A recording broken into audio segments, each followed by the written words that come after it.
do governo, José Guimarães, tentou articular com o presidente da Câmara, Arthur Lira, a retirada de pauta do projeto de lei do marco temporal. O movimento do governo busca evitar uma nova derrota em plenário. A matéria, que tem apoio da bancada ruralista, teve regime de urgência aprovado na última semana.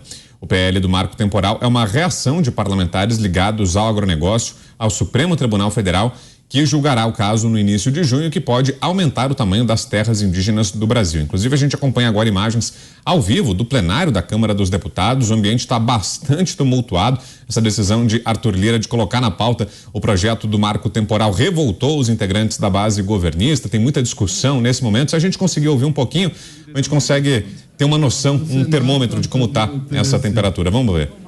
Da casa também. É com muita tranquilidade aqui. Nós votamos na semana passada, por exemplo, o artigo 15. Eu sei o que fazer, não preciso que ninguém me oriente, não. Por gentileza. E na semana passada... Bom, segue a sessão então, lá no plenário da Câmara dos Deputados. José Maria Trindade, qual a tendência agora, Zé? É mesmo de aprovação do projeto?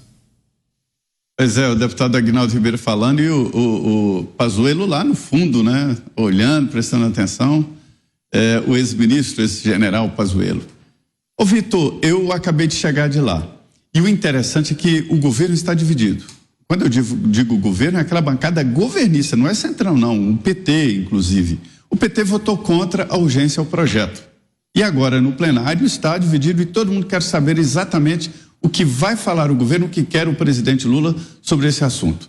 Esse era o debate. O projeto será aprovado, tranquilamente, será aprovado. E é uma resposta ao Supremo Tribunal Federal, que diz que havia um vácuo. Não tem vácuo nenhum.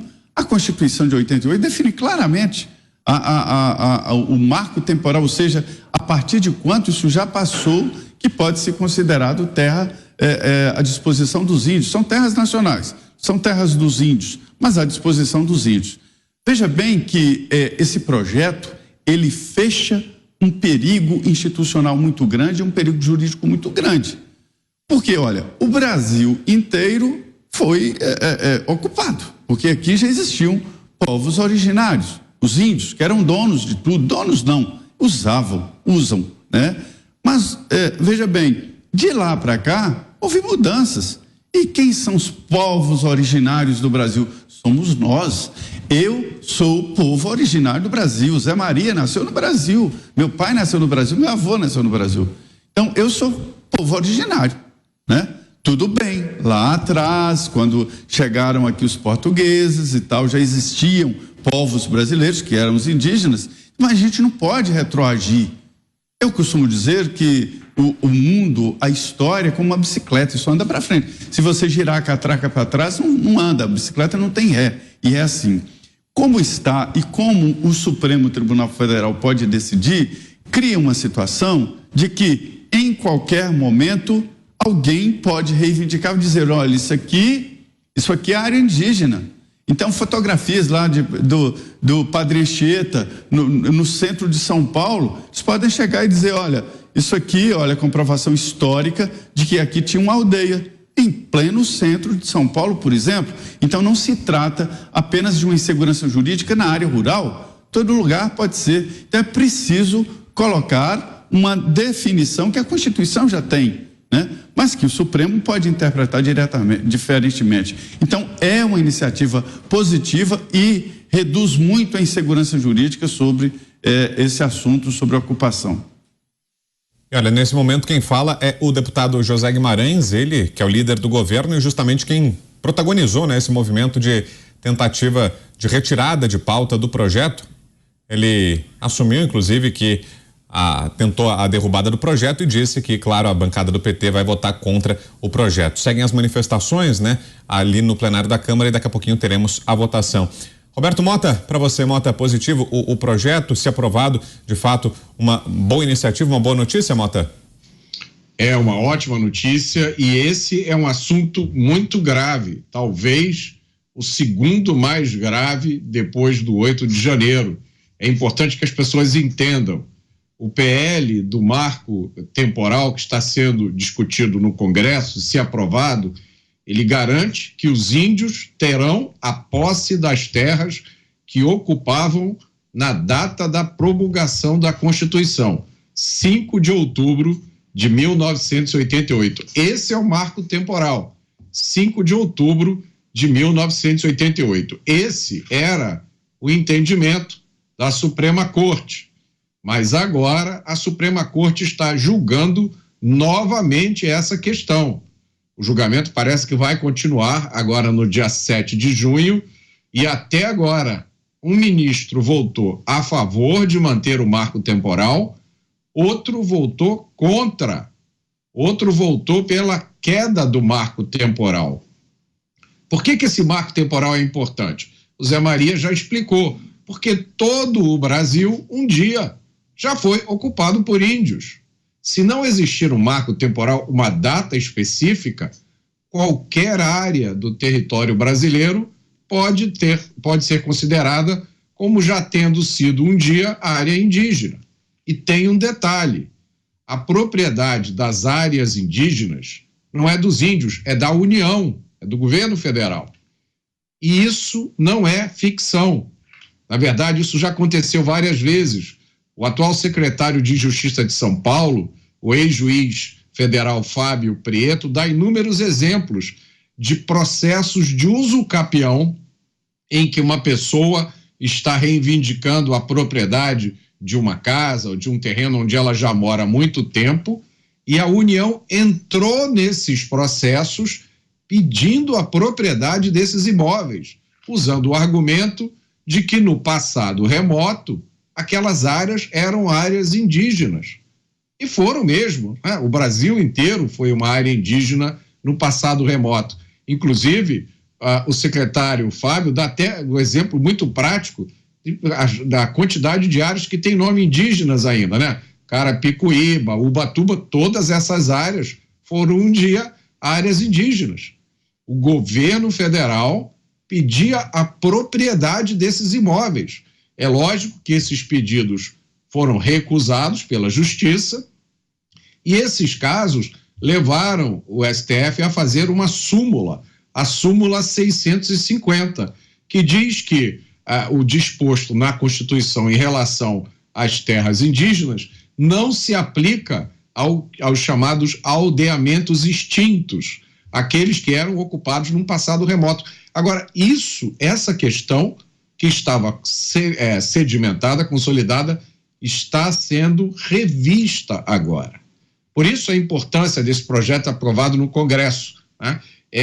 O Congresso Nacional está dizendo, agora há uma lei que trata desse assunto e que define o marco temporal. Ainda vai acontecer um julgamento no STF e o resultado desse julgamento pode afetar, isso é mais importante, todo o território nacional. Não é só as fazendas, não é só as áreas agrícolas. Isso pode afetar, e vai afetar principalmente a propriedade urbana privada. Aquela casa que a pessoa tem num subúrbio de São Paulo, do Rio de Janeiro. Se o marco temporal cair, qualquer propriedade no Brasil vai poder ser reivindicada pela União, usando como fato, né, como exemplo, de que aquilo ali um dia já foi terra indígena. Para quem não entendeu ainda, isso significaria o fim da propriedade privada, o poder de acabar com a propriedade privada nas mãos do governo federal. E aí basta a gente imaginar o que esse governo ou qualquer governo poderia fazer com um poder desse. E olha, hoje ainda tivemos protestos contra a possibilidade da votação. No início da manhã desta terça-feira, indígenas guaranis bloquearam a rodovia dos Bandeirantes aqui em São Paulo contra a votação da medida que está prevista para hoje. A gente está acompanhando aí as imagens, no momento em que houve o desfecho, né, dessa manifestação, o grupo ateou fogo na via, depois ela foi liberada com intervenção da tropa de choque, que foi acionada e conseguiu liberar a rodovia dos Bandeirantes para passagem dos veículos, mais um problemão, né, para quem precisou dessa via importante aqui na chegada à capital paulista. Cristiano Beraldo, sua opinião, Beraldo, sobre o projeto que achou desse episódio que tivemos hoje cedo, do bloqueio da interdição da rodovia dos Bandeirantes por parte dos manifestantes, Beraldo? Bom, vamos lá. sobre a dúvida que existe e o que é do índio, né? Quais são os territórios que pertencem aos índios brasileiros? E eu discordo dessa ideia de que, olha, o Brasil todo era dos índios, porque a gente precisa recorrer aos livros já publicados sobre o pensamento liberal, sobre a base do liberalismo, que foi a obra de John Locke, aonde ele define ali o que é a propriedade privada, num tempo em que você tinha áreas extensas e que não era simplesmente uma pessoa chegar e dizer que aquela área era dela. Ao contrário, ele define que a propriedade privada se dá com base no trabalho que você desempenha naquela propriedade, naquele pedaço de terra. Os índios que estavam aqui, eles não estavam ocupando toda a extensão brasileira, eles estavam ocupando aquela área que era adequada e suficiente para que eles sobrevivessem. Da mesma forma que, se nós olharmos para o marco temporal da Constituição de 88, nós vamos ver que havia povos indígenas ocupando um determinado território necessário para a sua existência, muito menor do que esses 14% do território brasileiro para acomodar um número de índios bastante reduzido. Virou uma loucura esse negócio de achar que tudo é terra de índio. Os pensamentos, os estudos, os escritos de John Locke embasaram a obra Riqueza das Nações, de Adam Smith, que foi incorporada na Constituição norte-americana, que é um caso de extremo sucesso do pensamento liberal. Nós não podemos ficar aqui tentando inventar a roda, achando que esses indígenas que hoje foram lá bloquear a rodovia dos Bandeirantes, de boné, casaco comprado no shopping, esses indígenas que têm hábitos completamente urbanos, que essas pessoas estão ali realmente preocupadas com aquilo que foi dos seus antepassados. Porque senão eu vou voltar lá em áreas que foram exploradas e transformadas em produtivas pelo meu bisavô e vou dizer, olha, essa fazenda aqui na verdade é minha, porque foi meu bisavô que veio aqui, derrubou as árvores, tirou a vegetação e começou a plantar. Não faz absolutamente nenhum sentido. A gente fica se curvando a essa bandeira, quando, na verdade, esses indígenas, já no passado, invadiram, olha só a coincidência, invadiram a Praça dos Três Poderes, invadiram prédio público, depredaram prédio público, deram flechadas, funcionários públicos.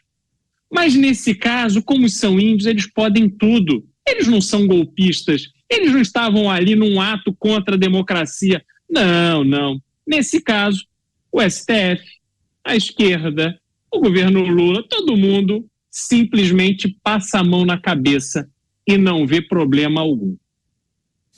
E Cláudio Dantas, se confirmada, se aprovada a proposta, é mais uma daquelas notícias para ser colocada naquele pacote de derrotas do governo no Congresso? Dá para citar mais essa, a aprovação eventual do PL do marco temporal, Dantas? Com certeza, Abraão, vai perder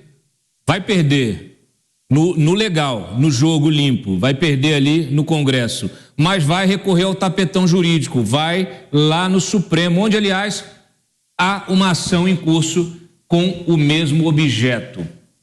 O que nós provavelmente testemunharemos de hoje, com a aprovação do projeto, até a semana que vem, quando o STF retomar o julgamento, é justamente uma mudança de entendimento para dar vitória ao governo Lula. O governo Lula está transformando o Supremo na sua resistência, ali numa forma de contenção de danos. É o seu muro de lamentações. Toda hora vai lá, vai recorrer. Está governando com o Judiciário, governando com o Supremo. Isso é muito ruim para a democracia, para a República. Isso é prejudicial demais para as instituições. Nossas autoridades, nossos ministros precisam colocar a mão na consciência para entender que o que está acontecendo vai ajudar a destruir o que ainda resta de institucionalidade no país, vai enfraquecer ainda mais essa democracia que eles mesmos dizem que já está capenga. Mas vamos lá, é preciso respeitar a decisão do Congresso. Esse caso específico do projeto é muito importante. É preciso criar uma norma, segurança jurídica, é preciso dar segurança jurídica a qualquer proprietário de terras, a qualquer investidor, à sociedade de uma maneira geral. Como meus colegas de bancada já disseram, não é possível. Se tudo é do índio, então o Brasil inteiro é do índio. Nós já temos, até agora, de território indígena, de terras indígenas declaradas no Brasil, 991 mil quilômetros quadrados, ou seja, praticamente 1 milhão de quilômetros quadrados. É mais do que a França e o Reino Unido juntos, e a Inglaterra juntos. É mais que a França e a Inglaterra juntos. Países que somados têm uma população de 120 milhões de pessoas. E nós temos, acreditem, nós temos aqui de índios nessas terras menos de 1 milhão. Não faz sentido. Naturalmente, isso também vem nesse arcabouço de impedir o crescimento do Brasil. A maior parte dessas ONGs que manipulam grupos indígenas, elas são financiadas, sim, por empresas, grupos empresariais estrangeiros, por governos estrangeiros, inclusive. E esse é o objetivo que impedir o Brasil de crescer, impedir sua sociedade de se expandir. Nós hoje temos centros urbanos absolutamente esgotados, saturados. É preciso ampliar as fronteiras urbanas, industriais, é preciso ampliar a produção, os meios de produção, é preciso usar as riquezas do país em benefício desse mesmo país. Quando você engessa essa estrutura, não pode explorar aqui porque é terra de índio, não pode explorar lá porque é terra de índio, tudo é terra de índio.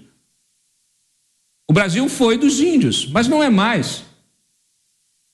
É preciso respeitar aqueles povos originários que ainda mantêm suas tradições, sim, e eles são absoluta minoria. A maior parte são grupos manipulados, aparelhados, instrumentalizados por essas ONGs, por esses partidos políticos que inviabilizam o Brasil. É isso que a esquerda faz com o Brasil. Ela inviabiliza o Brasil, inviabiliza a prosperidade da sociedade. Quer que todos permaneçam na miséria para continuar prometendo um futuro que nunca chegará. Bom, a gente segue de olho lá na Câmara dos Deputados, havendo novidades a gente volta a acompanhar. A sessão continua, agora o deputado Arthur Maia falando e a qualquer momento podemos